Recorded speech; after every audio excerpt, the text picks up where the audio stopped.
If it's within the university, facilities and operations, you want to ask yourself, what do you know about U of M facilities maintenance if it's that maintenance position? What do you know about facilities and operations? Maybe it's the organization overall that you're applying for. And you're able to find, a key item of what is facilities and operations principles. And you can mention that in your cover letter, highlight those principles you may obtain. That'll show them the experience and detail you've gone to say, I'm passionate about this job. But aside from passion and what the cover letter is and where to start with that research, let's dive into how do you format the cover letter. Again, most of this may be repeat from the resume section, but how do we format it? You want to make it easy to read, specific to the job, simple and professional, choosing basic fonts. A cover letter, though, is different as where it might have a paragraph style compared to a resume that is more bulleted style. So typically a cover letter is a single page made up to 3 paragraphs. Those 3 general paragraphs are usually an opening paragraph, a middle paragraph, and a closing. You also include contact information on the cover letter, which is often referred to as the header section. But you want to make sure that it is consistent with the text, the margins, and the spacing. So the margins you want to match to your resume, 1-inch margins all around. The spacing, you want to make sure it's good, single spacing, and typically a additional space between each of the sections or paragraphs. There's no need to indent on a cover letter. Bolding is typically used for the headers or something you want to emphasize on. Underlining for the web length, the size between a 10 to 12 point. Most of this is repeat from the resume, but often if that employer has that uses an application tracking system, keeping this consistent with the text, the margins, the spacing, and everything. In addition to making it job specific. So you are going to have to tailor your cover letter to that specific job or industry. But since a cover letter is more of a paragraph style, present and past tense language may be used. Sense of consistency is when the writing is key.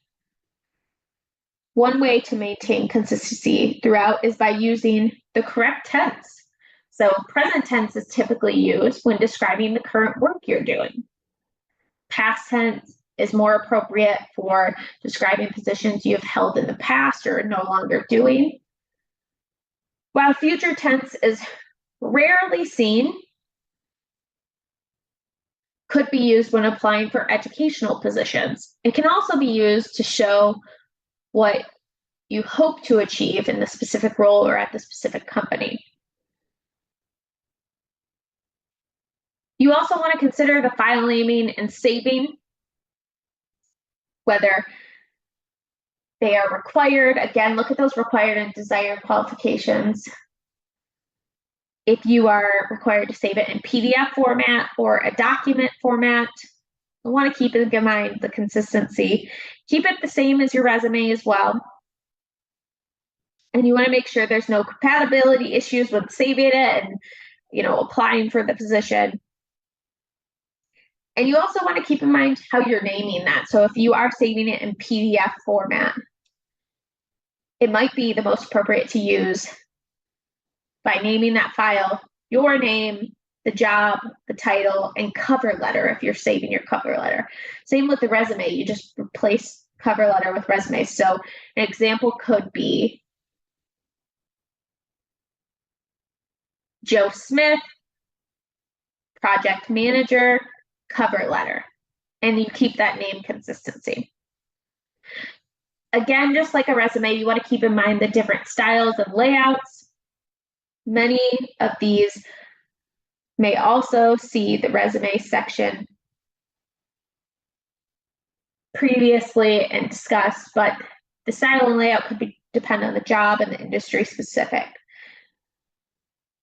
So now that we've talked about the format of a cover letter, let's go into the first area, which is the header, the first section. You want to adjust your header to the company's level of formality. So it might depend on the type of job you're applying for. So make sure that you have dove into this a little bit more, looking at that job posting and see what that formality level is. You want your contact information. So the preferred name you go by again, the address you can be reached at. If you live at a temporary or current place that might be changing in the future, you will want to ask yourself, will it be more acceptable or accessible to include a local address or your permanent address? You want to consider that factor when using your address, as well as your phone number and your email that you can be reached at. Don't want to give your junk email. Make sure you use the date you are applying for that specific position, so the date you actually submitted it. You might put a temporary date, say I'm going to apply today, but you forget to submit, or you say I need to look into this a little bit more before I can submit, and you apply the next day. Make sure you are adding that date of application submitted. And then you want to add an additional line. So you'll see below under the date they submitted, Lisa submitted on April 12th, 2020. She added a space. So again, it goes into that format of the cover letter and the header. Add a space in between, and then you want to address the hiring name, manager, recruiter. You want to address them directly by name, including the organization's and company address. You can typically search this address on LinkedIn, their website, or team pages, or even ask their hiring HR department if you can't find it on their web pages or LinkedIn site. You want to avoid generic greetings to whom it may concern, for example. You want to make it specific that you've spent the time and you've invested yourself into this company. Again, you want to use the correct form of greeting, whether it's more formal or informal. So the more formal setting might be, Dear Dr. Smith. It might be more informal, Dear Jean Weinkauf. However you want to develop that, you just want to make sure you're using the correct grading. So you'll see the two examples below for Lisa and Barry, two different formats, but includes all of the information accurately. So now, what do you include in your opening paragraph? We're diving into the first paragraph. Well, you keep it short and sweet. So you'll see there's an example below of an opening paragraph. You want to introduce yourself and be specific to that job that you're interested in. You want to make it attention-grabbing and strong with emphasis on the right tone for your industry. Again, this is the first connection you are making. You want to make it memorable in a good way. You want them to say, why are you able to do this work and accomplish this? What makes you qualify for this position and makes you the right choice? Grabbing their attention and strong emphasis, but introducing yourself. You want to compliment the company or organization. Maybe you might have a referral that they have seen, or they know somebody who works in the company that directed you this way. So you may want to mention that referral in there. Again, that's only if you have received that referral. Do not include them if you have not spoken with them prior to. You want to share where you found this position, cite the knowledge of the company business. You want to display the right tone for your industry and field, display that passion. And typically, you're creating the interest you want to convey to the employer to continue to read on in that first paragraph.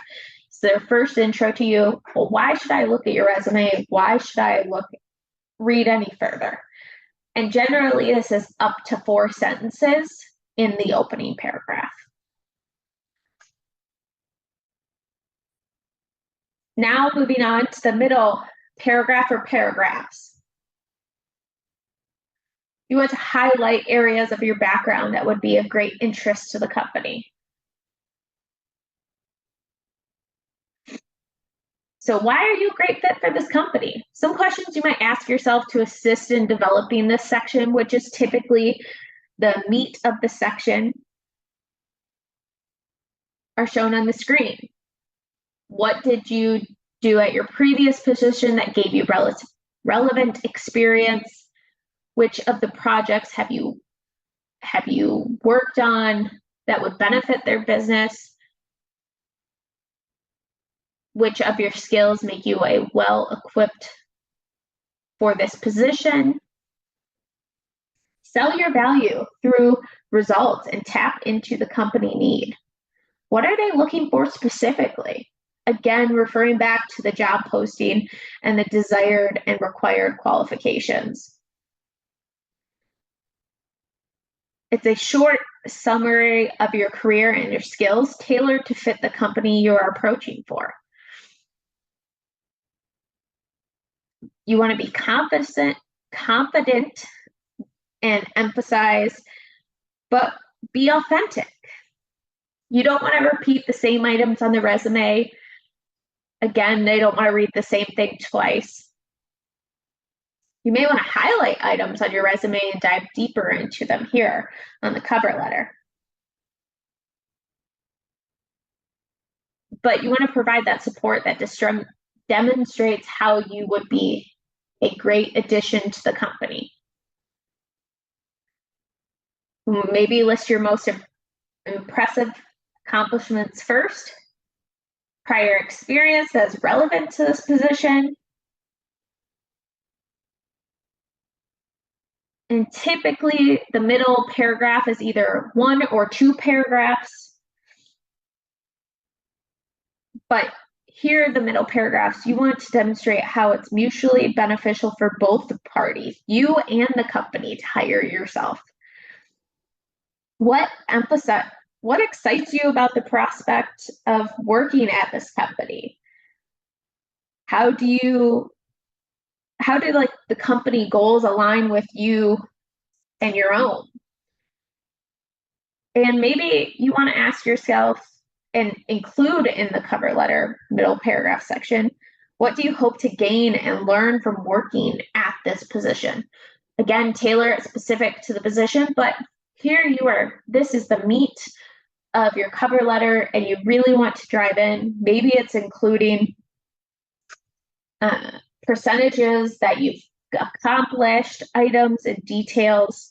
Here on the next slide is an example of 2 middle paragraphs that you'll see. One is 1 paragraph and one is 2 broken down. You'll see that in the bottom right corner one, they put percentages of raised 460%. That's where you're able to get those key items in there.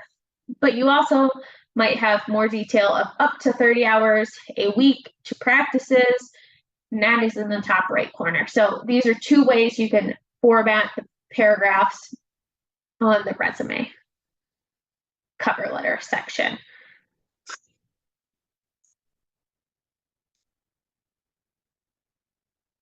I apologize, I clicked fast. I meant to say the cover letter section, not the resume. So moving on to the closing paragraph of the cover letter, you want to make it memorable. It's typically 2 to 3 sentences. You want to reiterate that your experience and your emphasis to make you a great candidate. You want to sound excited about the opportunity. Explain when and how you'll be available for them to contact you. Indicate to the employer that you'll determine and arrange interest in meeting with them, even following up 2 to 3 weeks later. Be polite and openly state that. And you want to include, again, that contact information, how they can truly get a hold of you for an interview or for follow-up or additional questions. You want to thank them, but you also don't want to make specific requests, such as contact me by X date. You do not want to include that. You want to make it professional and politely saying that you will follow up with them if you haven't heard back. And then you want to sign off, whether it's a formal sign off, sincerely, or best regards. However you sign off, you want to make sure you include that sign off in the closing paragraph.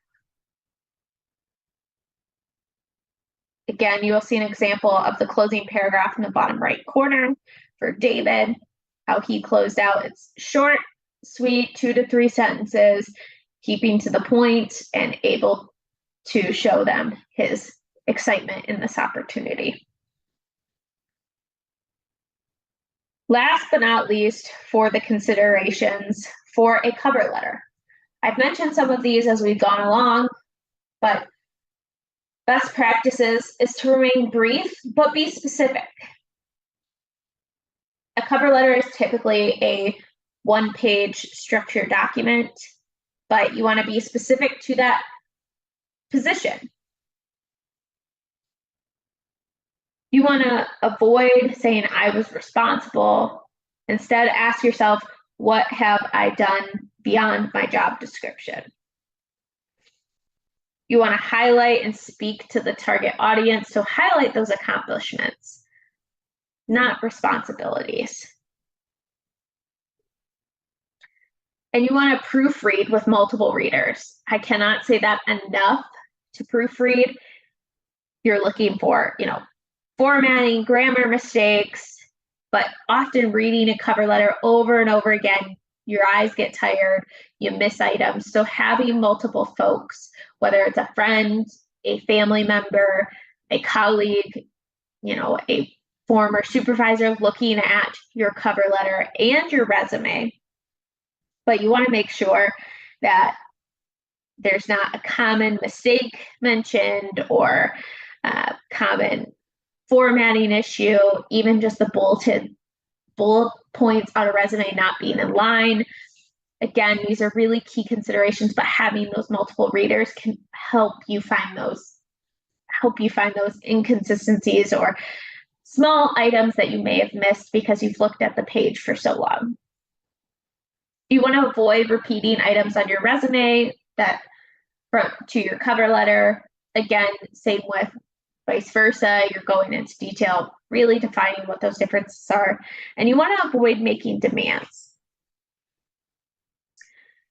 And another item, like I previously mentioned in the resume section, again, cultural standard differences may appear different in the cover letter, as we previously mentioned in the resume section, such as photographs or length. So considering where you're applying for the job may also depend on how the resume looks different, or if you're looking at other colleagues who may have a different cultural background, they might have a photograph on their resume, and you might say, do I need one? Is it required? Again, go back to that job posting and look into that.